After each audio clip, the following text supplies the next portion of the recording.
So yan, ito na yung part 3 ng ating DIY extension cord. At ito, sasabihin ko sa inyo or ituturo ko sa inyo kung paano yung wirings nitong extension na ating ginawa. Yan. So kung gusto nyo ng mas mas magandang video na panoorin, punta kayo kay JM Tutorial, yung video na patungkol dito sa outlet na ganito. Yan, same lang yung itsura na, yung outlet nya same lang yon. So panoorin nyo na lang, i-search nyo lang doon JM Tutorial outlet at hanapin nyo yung picture na yan, hanapin nyo yung thumbnail na yan. So sa mga nakaraan ko kasing video, hindi ko naituro kung paano ko siya winirings. Yan, basta ko na lang siyang ginawa. So yung iba kong video patungkol sa extension, ganito pa yung itsura nya, itong outlet na to, ganyan pa yung kanyang itsura. Pero ngayon makikita nyo, iba na kasi nilagyan ko nito. Yan, nilagyan ko siya ng ilaw para pagka sa madilim, yan, ayan o, nakikita. Ayun, tumunog ang ating cellphone. So isa silent lang natin para hindi maingay. Yan, balik tayo. So yung mga nakarakang video, ganito yung tatrigang pa yung itsura nya. Ngayon dalawang outlet na lang nakikita, at makita nyo parang may outlet pa sa ilalim, di ba? Pero yan ay hindi outlet, yan ay sinirang outlet. Yan, sirang outlet yan. Sinira ko yung outlet na ganito para lang magkasya siya. Kasi kung ang gagawin ko, tanggalin natin to, kasi kung ang gagawin ko lang ay ilalagay ko lang yung rocker switch na to directly, lulusot siya. Yan, lulusot siya. At pag lumusot, hindi mo na mapindot. Kaya ginawa natin ng paraan para lang lumusot siya. So isinira natin yung isang outlet. Talagang bagong outlet yun, galing talaga dito. Kasi ang bala ko, ito sisirain ko to. Nga lang, ang pinaka lock niya sa mismong cover ay ito, yan o. So pag tinanggal ko yan, magkakalasan yung outlet. So pag sinira ko naman to, hindi ko na siya may balik. So hindi ko rin siya may ididikit dito. So mas malaki trabaho. Kaya ang ginawa ko, ito na lang, itong outlet na lang na mismo na ito ang ginamit ko. So punta tayo sa wirings. Yan, yan. Ito yung trigang na outlet, line 1 at line 2. So yan yung live in neutral na yan. Sa Pilipinas hindi natin sinusunod yan. Yan, kaya lang ako naglagay ng red tsaka black na kulay, kasi para yung mga jumper na yan, para lang hindi siya magmukhang sinushort ko siya dyan.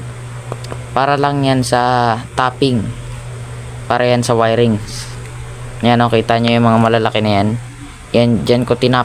Yan o, ito, halimbawa ito, nakaparallel siya dyan, kasi pag inon mo to siya, iilaw na din dapat to. At the same time, dapat magkakakuryente ito. So ito naman yung plug. Dito muna tayo mag-uuna. So ito ay heavy duty plug. Nasa sa inyo naman kung gagamitin yung plug ay lang, ordinary, kahit ano. Kasi depende rin naman yan sa ginagamit nyo. Halimbawa, gumagamit kayo ng welding machine, mas recommended na 16 ampere heavy duty plug ang gagamitin. At 4 pin 16 ampere rocker switch din ang gagamitin nyo. Meron namang 30 ampere na rocker switch, meron ding 30 ampere na heavy duty plug. So depende din sa load nyo. Kung electric fan lang ang gagamitin nyo, pwede ding 5 ampere lang, pwede ding 10 ampere lang, kasi electric fan lang naman yon. So ito 16 ampere ang nakalagay. So yung line 1, yan, line 1 na lang or live wire, dumiretso dito, dyan sa pin na yan, dyan sa pin na yan. Tapos yung neutral dumiretso, humakbang siya ng konti kasi para hindi sila magdikit. Yan, humakbang ng konti, then pumunta dyan. So dalawang linya kinukunekan na ng rocker switch. So okay to yung wirings na yan. So dito naman sa dalawa pang paa na natitira sa 4 pins, the rocker switch ay pumunta sa outlet. Ayan, yung sundan nyo, yan, ayan, diba, pupunta siya sa plug, sa outlet. Ito namang neutral ay live wire, yan, diba, pumunta siya dito. So ibig sabihin may power na yan pag in-on mo. Ito namang dalawa, yan ay papuntang 220 volt LED light indicator. Ayan, nagtapping siya dito sa wire ng outlet, nagtapping imbis na dito. Tapos ito naman humakbang ng konti, ayan, para makapunta.